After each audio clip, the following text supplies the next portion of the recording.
السلام علیکم، آپ دیکھ رہے ہیں ہورائزن نیوز ایچ ڈی۔ خبر شامل کرتے ہیں ساہیوال سے۔ پولیس تھانہ سٹی ساہیوال کی کارروائی، 2.5 کلو گرام سے زائد چرس برآمد، ملزمان گرفتار۔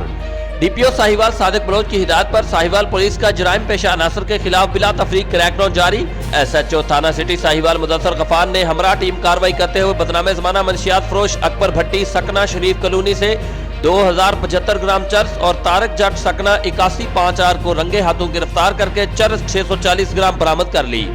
ملزمان کے خلاف علیحدہ مقدمات درج کر لیے۔ Report Rauf Shahzad Jatt, divisional bureau chief Sahiwal, Horizon News H D Pakistan. مزید خبروں اور اپڈیٹس کے لیے ہمارے یوٹیوب چینل کو سبسکرائب کریں، بیل آئیکن کو پریس کر دیں اور ہمارے فیس بک پیج کو لائک کیجیے۔